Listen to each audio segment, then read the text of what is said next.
Figure it out. Hello, this is Adam Koralik from Figured Out Productions. The following video is a video of some kind, and I hope you enjoy it.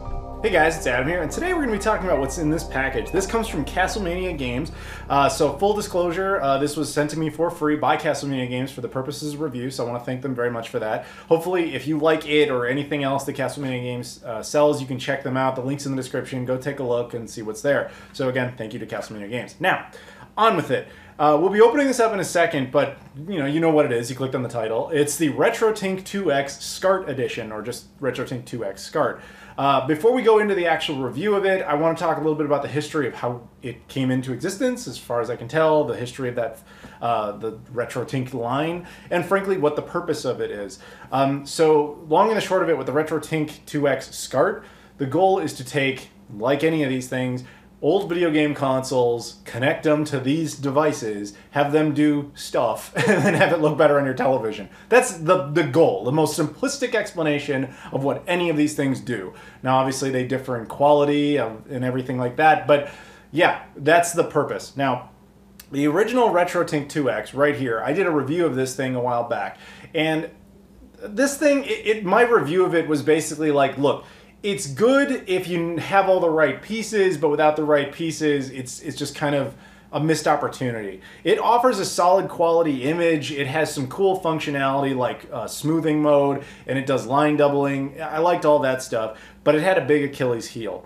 But we'll get into that in a second. But basically, if you're not familiar at all with this thing offered 3 inputs. It had a composite, you know, the yellow one. You plug that in here from an old console. Or S-Video, if you have that. It's a nice little upgrade over composite. Or what you would assume would be RGB, but instead it's got component mode on it. So you could put component cables in there and then run it through this thing, and then cool, I can play my video games and have them look good through HDMI on a modern television. That's the idea. Once the signal is in there, it will do line doubling. It supported 240p and 480i. It will give you a 480p signal. And the reason that matters is that most modern televisions will not support 240p or 480i through an HDMI input, so you would need something like this to make it look correct and to even make it work at all in a lot of cases. It also offered a cool smoothing mode so that it would buff out the image a little bit if it was too jagged, because that would happen with a lot of older games, and it would help make the overall image nicer. However, it had a lot of nice features like turning off that stuff if you didn't want it, etc. But yeah, that was the purpose of the device. And it was kind of touted as the almost FrameMeister replacement, which I was skeptical of. I did like its smoothing feature. I thought that was better than a lot of the features of the FrameMeister. That was something that would be nice if it was on the FrameMeister. But aside from that, the big problem was it had component input. Now, component input would, on the surface, look good to someone who just sees this device and thinks, oh, cool, component to HDMI. There's a big... there's a big red flag there, which is that this thing only supports 240p and 480i input. I think it might support 576i as well. I don't remember offhand. That's the PAL one. But let's just say, for argument's sake, 240p and 480i. What that means is that every single... There were only a handful of component native consoles. The first one was the PlayStation 2. There was the Samsung Nuon, if you really want to count that. There's the Gamecube, the Wii, and the original Xbox. After that, every console that came out had native HDMI support, so they would have literally no way to use this, nor would it serve a purpose.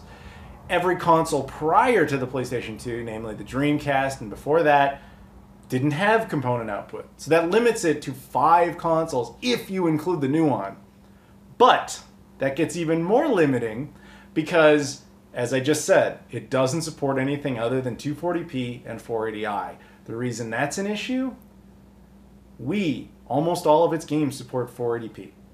The Gamecube, about half of its games support 480p. The new one, I'm honestly not sure. The original Xbox, most of its games support 720, well, not to say most of its games, but a good chunk of its games support 720p. Most of its games support 480p. Like a couple support 1080i, and then only a few are actually locked at 480i. So what does that mean? It means with those consoles, it doesn't work for the most part. So there's no reason to use those consoles. Again, I'm not sure about the new one, but at least with the Wii, the GameCube, and the original Xbox, there's really no reason to use them with this. And as mentioned before, legacy consoles prior, from the Dreamcast and before, don't have component cables. At least they didn't. We'll get back to that. So my consensus was that was a mistake. That should have been a SCART port because it's not really component as we think of it now with a digital component. It's more of a SCART jack. It's an RGB jack. It's just using component pins, basically, or, you know, inputs. And that was unfortunate. So yes, this thing basically hopefully solves that problem because it's a SCART version of that.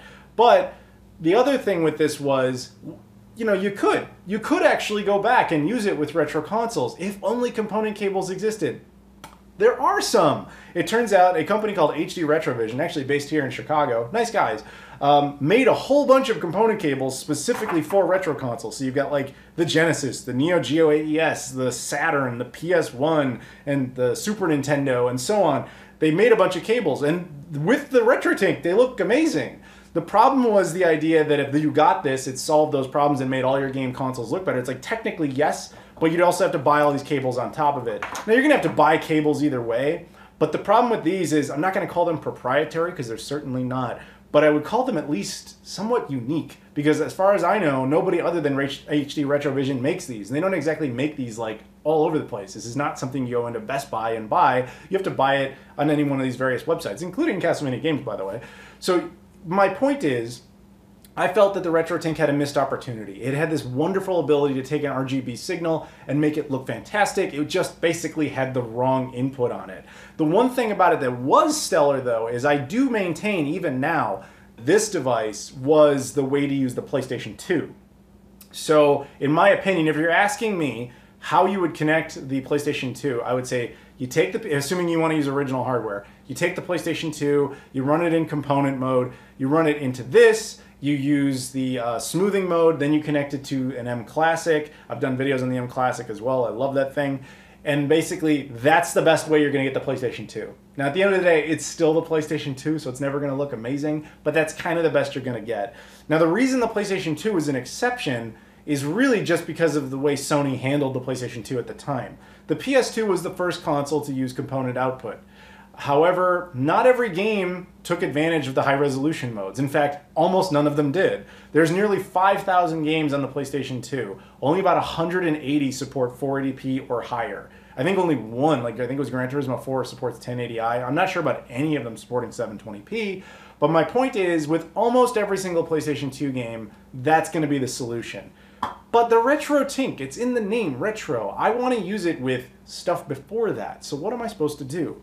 Well, along comes the RetroTink SCART. So let's go ahead and take a look at it and then get a little bit into SCART and why SCART matters for these purposes. So we'll take the device out first, toss the box aside. Comes with a little USB cable. If I didn't mention it already, this version of the device is supposed to be firmware upgradable, whereas it would appear I could not upgrade the firmware. My computer would not even detect this one. I know the RetroTink 2X Pro is firmware upgradable, but I'm guessing this one is not. And so yeah, here it is, the SCART version. We'll talk about it more in a second, but basically it has a SCART input on it. Now, if you're not familiar with SCART, I don't blame you, and you're probably like me, you live in North America. I live in the US, but Canada didn't have SCART either. Basically, this is SCART. It is a video cable that was very popular in Europe throughout the 80s and 90s. SCART supports three modes, basically. A composite mode, aka the yellow one, an S-video mode, aka, well, S-video, and an RGB mode. And it could pass any one of those through, and it would automatically, in most cases, take the highest detected quality signal and send that through to the television. Now, we never had the equivalency of that. We had composite, we had S-video, but we didn't have anything else for RGB unless you worked with PVMs, but unless you're into broadcast monitors and things like that, you probably didn't have access to that. So the weirdest part about all of this is that all of the console companies, for the most part, put RGB modes into all these retro consoles. But in North America, we didn't have a way to use it. But that didn't make them not work. If you still had the right cables, you could siphon RGB out of a console and have it look fantastic.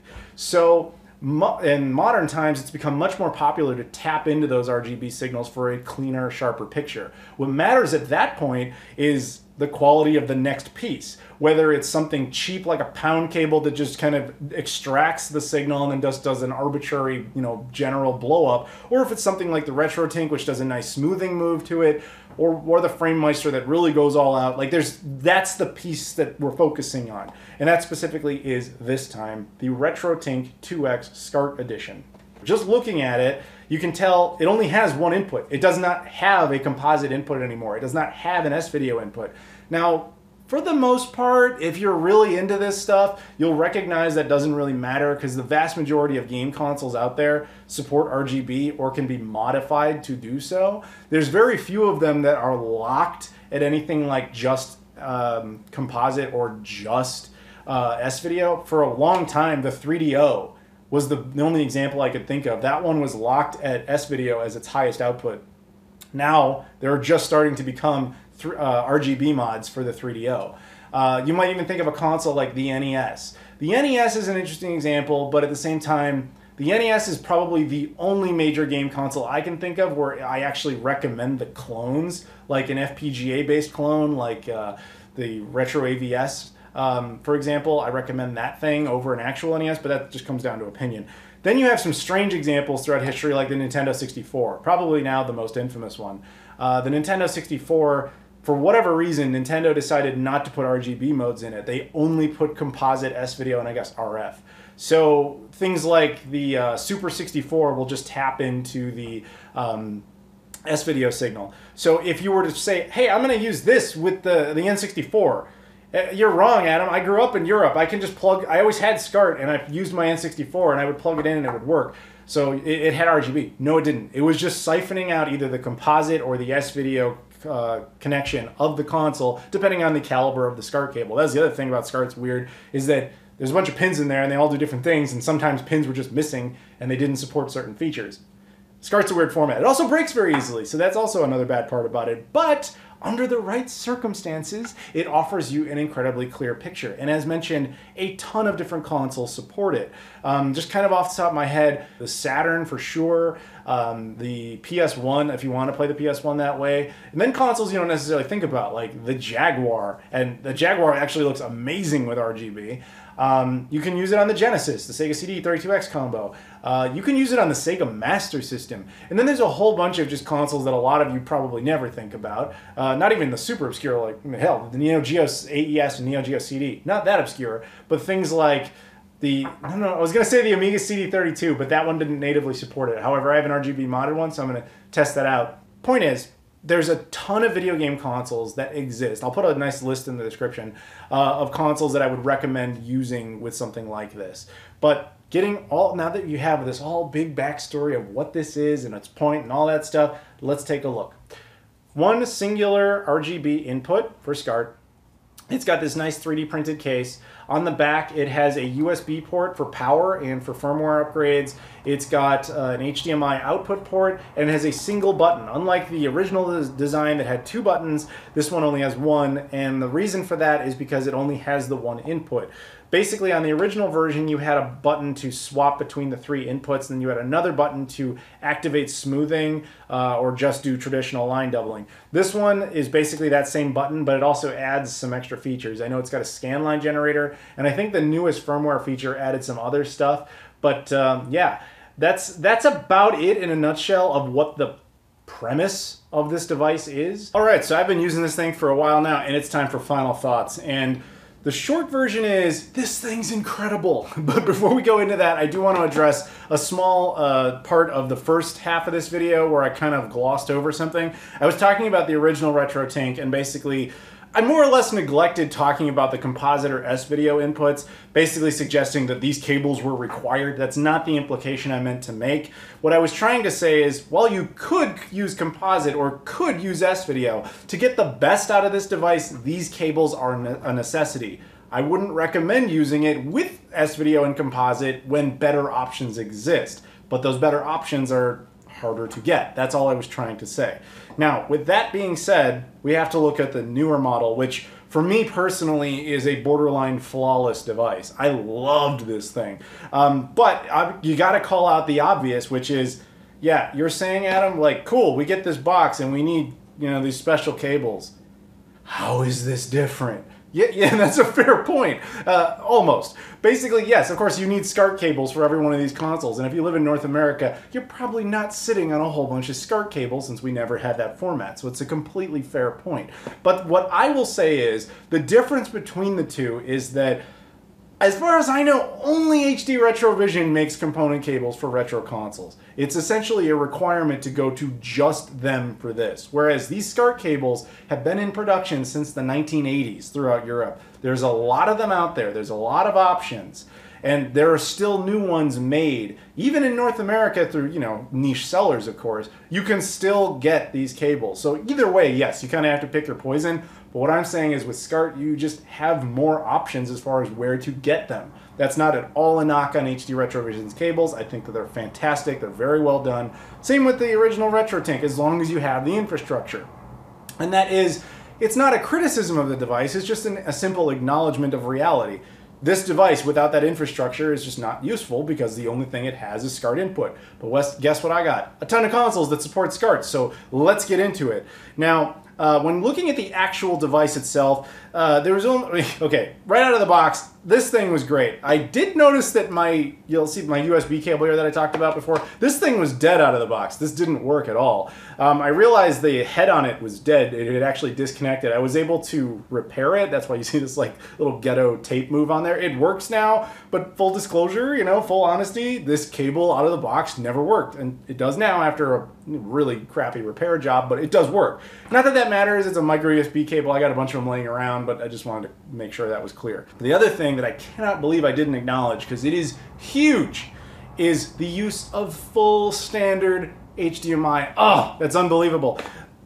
I did not like that about the original RetroTink. It used micro HDMI. It's really annoying because you require little adapters. I only have a couple of these, man. It's essentially like having an entirely new cable setup that I have to like rewire everything for just because of a slight port difference. Or I have to get like batches of these things, and that's just one extra thing that can go wrong. But if you just use a full-size port, all of these problems just go away. When you turn it on, you're presented with some like jail bar looking thing just to let you know your television is receiving a signal from the device. And then from there on out, every time I plugged in anything and turned it on, it worked for the most part. Now, that's where we'll get into some oddities. Every console I threw at this thing worked, save one exception, which was my RGB modified Commodore Amiga CD32, which hilariously I did allude to earlier in this video, wondering if that would work. Now the reason I wasn't sure is that particular console, understand, it did not have RGB natively. My particular console was modified to do so, and it has a SCART cable like hard modded to the console itself. Now, it never worked with the FrameMeister. So I was like, I wonder what will happen. When I plugged it into this, it too did not work on this device. And then you're probably thinking, like, are you sure the console isn't just broken? Yes, and the way I know is, hilariously, the only device that ever actually was able to make that thing run was the old piece of crap SCART to HDMI box, which I have not used in many years. But that thing, for whatever reason, is totally able to read the Amiga CD32 that's been RGB modified. I don't know why, but as far as I can tell, my best guess is that something about the mod used non-standard timings, and these devices don't like that, whereas that other cheap piece of crap didn't care. So I know it works, it's the mod itself. It's not the console, it's not the device, it's literally the mod itself needs to be changed in order to play the wonders that is the Amiga CD32. So that's interesting. Now I mentioned before that SCART contains, an RGB mode, obviously, but an S-video pass-through and composite pass-through. Now, I wanted to test those other two. Now, in the case of S-video pass-through, there was nothing I could do. I had, being in North America and not really having access to a whole lot of SCART-based options, other than the RGB-specific compliant stuff that I got, I really had no way to test this. I have no console that just supports S-video, and I happen to have the right kind of SCART cables for. I thought maybe I could do this with a non-modified Nintendo 64, but nobody was having it. When I tried plugging it in a FrameMeister, nothing. I plugged into this, nothing. I plugged it into the cheapo boxes I just mentioned, nothing. So I think I'm simply missing a piece there, probably the right type of SCART cable. So I have no way to test that with this device. I don't know. But when it comes to composite, that I had. So I actually whipped out, and to all the British fans out there, this is for you, I brought out an Amstrad Gx4000, a very ill-fated, very short-lived British game console. I did a video on it a while back. Now, interesting thing about that is it had two outputs. One was just PAL RF, which would be useless even if I could get it to work, and I can't because I'm in North America. And the other thing is it just has a SCART port on the back. But it ain't RGB. It's basically just composite pass-through. So I thought, okay, let's see if that works. And it did. It's a pain in the ass to get that thing to start running here, considering all the stuff that I have to do for it, but it did work, and you're looking at footage of it. All of this effort was in service of playing a really terrible Batman game. You'll also notice the frame is very small. I do not believe that has anything to do with the device. I think that's actually the game and the console itself that's making its render so small, but I'm honestly not sure. Regardless, it did work. So yeah, for what that's worth, there's that. Now moving on. I also wanted to obviously test it with a wide array of different consoles and just kind of see what the results were. Now, there was an odd one that I was not expecting to be odd, and that was the Dreamcast. There's really no point in using this with a Dreamcast since the Dreamcast supports VGA natively on almost every single game. And because it does, it has these high resolution modes that there's all these other adapters and boxes and cables that tap into, so almost every single game can work with those. So why would you bother with this? Well, because I keep saying almost all games. There are 48 games, as mentioned before, worldwide for the Sega Dreamcast that just don't support VGA. So what about those games? Well, the second best choice is, you guessed it, RGB Scart. So taking that, connecting it to this, boom, that should be your best example. And sure enough, that works. What you have here is Air Force Delta running through a Sega Dreamcast, which is one of the games that does not support VGA. I've got it running through the RetroTink with the smoothing mode. I've also added the M Classic because I love that thing. I realize this video isn't about that, but trust me when I say these two devices, they get along so well together. But yeah, that's the best you can really make this game look on original hardware with this other stuff attached. But I wasn't expecting that to be interesting though. I just thought, okay, cool, yeah, it's gonna work. What I did notice, and it's not a fault of this device, it's just strange. The first Dreamcast I tried it on was I have a DC HDMI modified Dreamcast. And if you've seen my video or if you're familiar with that thing at all, it has an extra little port on it that's been generated by the board, which unfortunately is a HDMI mini. But it didn't affect the actual original AV output port. You could still use a VGA box in there and get gameplay out if you wanted to. What I discovered with this is if you connect an RGB Scart cable to that port and connect it to this, you just get a black screen. And I thought, that's really strange. So I tried it with other Dreamcasts. I tried it with older ones that I've got that have VGA mods on them. Like on the hardware, like exterior VGA mods. Those two would not work with a SCART cable and this device. And I thought, wow, that's really weird. So what I would do is then take a stock Dreamcast, one that hasn't been modified at all, and that one worked fine. All of them did that were stock. So there's something about some of these VGA and DC HDMI mods, I don't know what it is, but something that they're doing is somehow disabling the RGB mode, at least for the purposes of SCART, and I don't know. For the two people in the world that might be interested in that, there you go. But aside from that, yeah, it worked and it looks great. Another console that I thought was an oddball to test, but I wanted to be sure, is another console I said you probably don't really need to use with this thing, and that would be the Nintendo GameCube. However, that's largely for the North American audience. In North America, while they're rare, we did get component cables, and now, of course, there's a whole bunch of third-party options like GCHD and all these other ones that let you get HDMI right out of the console. And what they do is they tap into the progressive scan signal of the games, provided they support 480p, and you get a nice, clean, clear picture. And even if they don't, you at least get a 480i game that doubles up to 480p artificially, and you can still play all the games through HDMI. Therefore, you wouldn't really need this. But that's largely for the North American audience. The thing is, the PAL GameCubes are a little different. None of them, while a lot of them supported the component hardware, the component cables were never released there. And they never had a single game in the PAL territories that natively supported 480p. They were all locked at 480i. Now apparently there's all sorts of third-party piracy methods, if you want to call it that, that allow them to kind of force that back in. But in the in the situation where you're like, I'm in Europe, I have a GameCube, it's a European GameCube, I have original games, I'm not doing any mods, what do you recommend? Well, funny enough, the PAL GameCubes do support RGB, whereas the North American ones and the Japanese ones do not. So in that instance, it's actually useful to have a set of RGB Scart cables coming from your GameCube. You won't get progressive scan, but you will get better colors and a better picture overall as opposed to the other options.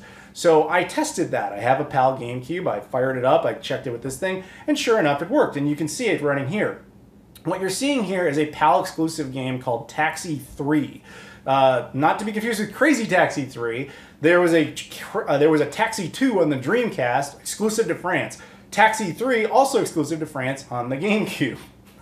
This game runs at 576i, which was interesting because that meant this thing does, I can confirm, support 576i, not just 240p and not just 480i. It does support that as well. So you've got its buffering mode on and you have the M Classic attached. With all that in mind, that game actually looks pretty good. Like, the footage turned out pretty well considering it's running at a 50 hertz refresh rate at an interlaced format. But hell, it turned out all right. And it was actually kind of a decent racing game, I guess. But point is, it works. So that's a useful feature for European viewers. One thing you have to understand about this buffering mode is that is not for everybody. In my opinion, the buffering mode is really useful for 6th gen games, namely things like PS2, Dreamcast, original Xbox, GameCube, and also useful for 5th gen stuff.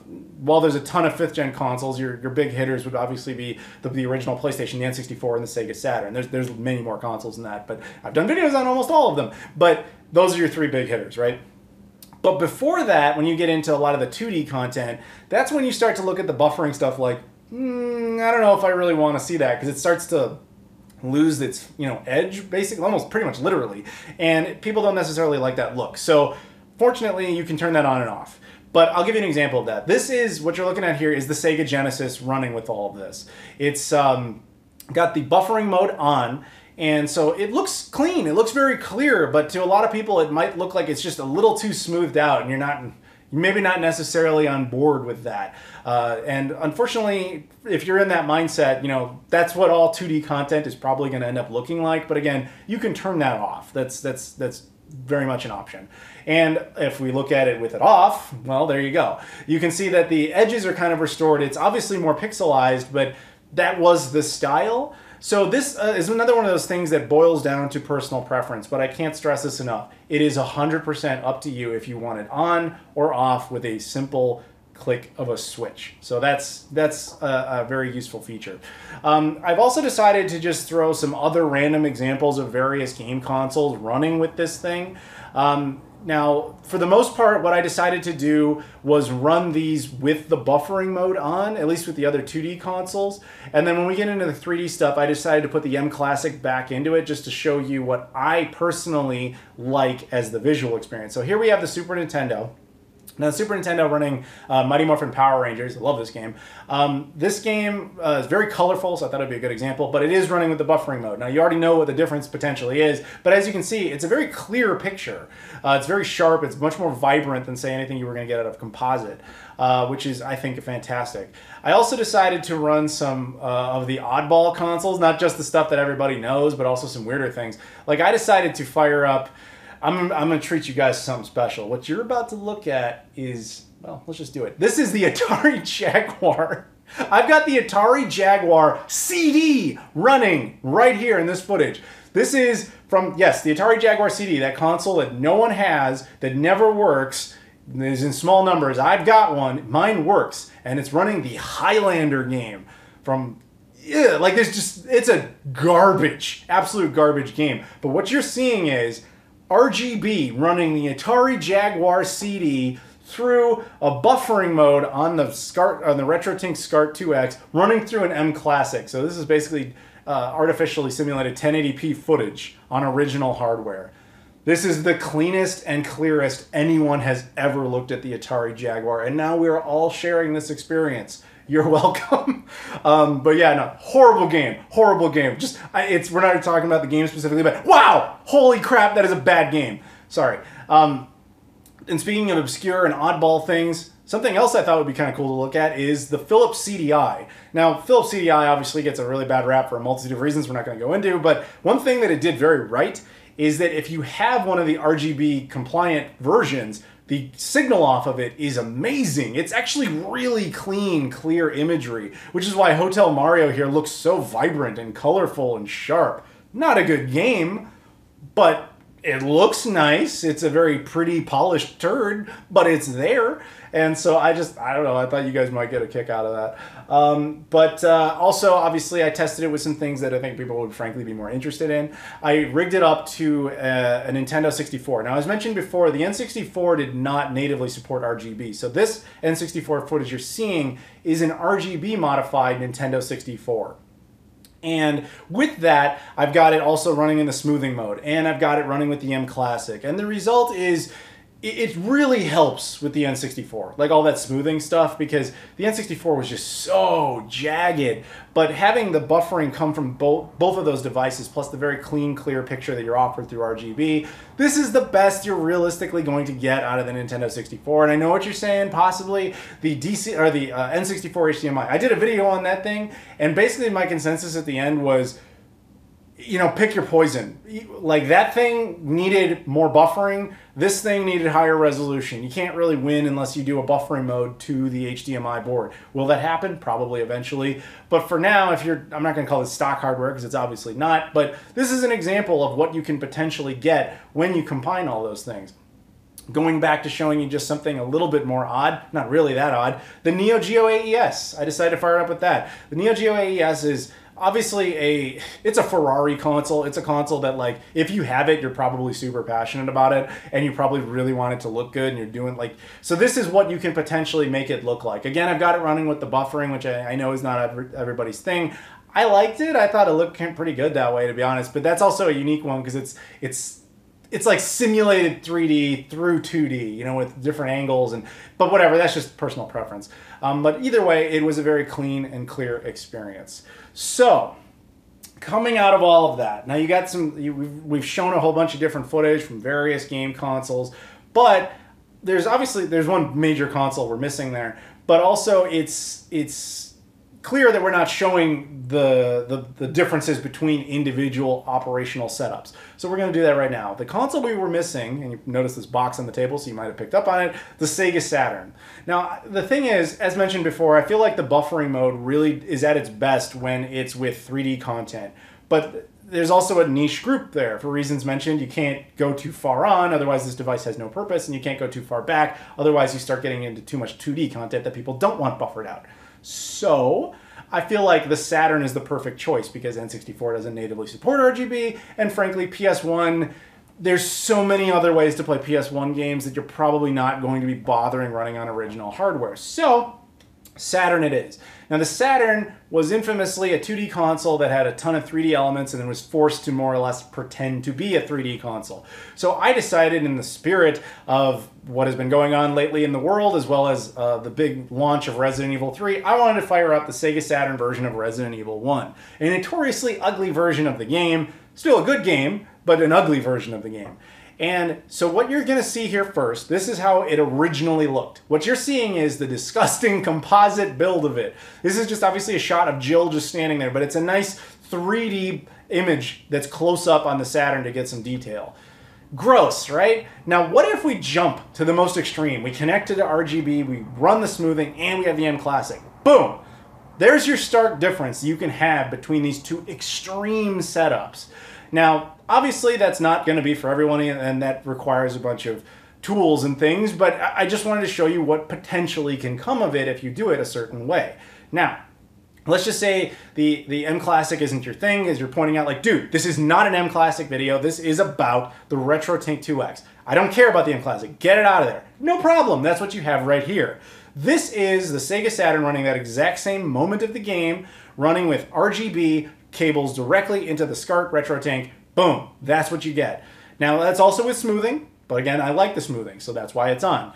Now, you can compare it to other things, and the obvious thing to compare it to at that point is the FrameMeister, and that's what this looks like. This is the FrameMeister running the exact same moment of the game, and it's running it without anything to do with the M Classic, so there's no buffering whatsoever, because the FrameMeister doesn't really do that.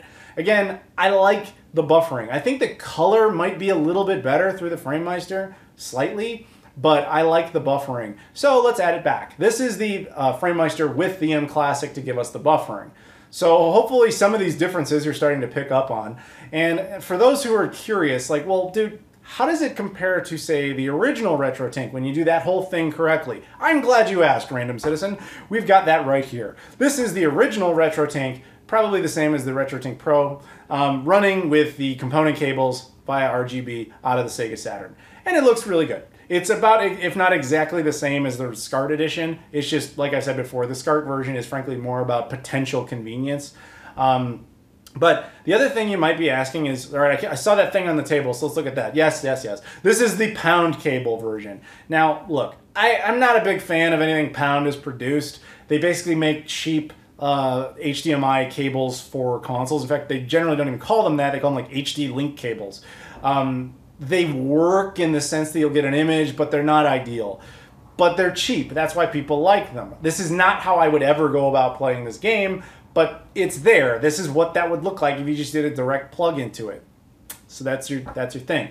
So, and now going back to my setup, this is what I, again, think is ideal under all this stuff. Having the SCART RetroTink edition with the M Classic, that's how I like going about it. Now I'll go all the way back around. Composite! Look at that! We've got composite! See why it's important to upgrade your cables? It can make a really big difference in the experience. My absolute final thoughts on this is I would highly recommend it, but I do want to throw this out there that this product, in a strange sense, almost feels like it was designed exactly for my requirements. Because as mentioned before, my whole infrastructure is already set up with RGB Scart cables. I can essentially just take the FrameMeister out and replace it with this if I want to. And I'm very on the fence about doing that. As I said, I think the FrameMeister does the color slightly better, at least to my eye, but the convenience of it is so nice. Like, it's smaller, it takes up less space. If you want this, obviously you'll need SCART cables. And as mentioned before, they're at least more readily available than the component alternative. But SCART in of itself, if you're not familiar with it, is a finicky format. Again, it's technology from the 80s. So like, you should only get good ones. Like these are nice gold-plated, thick ones. They're not gonna break super easily. But SCART is a format that does break relatively easily. And just to do yourself a favor, you will need a SCART switch box. The only ones I can recommend are by a company called Bandrich. They usually have an eagle on the box. They're kind of expensive because they're the only good ones. I used to have cheaper ones, and they sucked. They introduced all sorts of visual errors that didn't need to exist. So either way, it's kind of you're damned if you do, you're damned if you don't. It's just pick your poison. But what I can say is if you are interested in going down the SCART route, I don't know if you could do much better than this thing. I loved it. So if you want to check it out, there's a link in the description to Castlevania Games. Pick one up there. Mike Chi, you did a fantastic job. I highly recommend this. And thank you very much for watching, everybody. If you guys could please like, comment, subscribe, I'd appreciate that. Thank you very much. And check the description for all the social media stuff. Hit me up there too. Thank you very much, and I'll see you all later.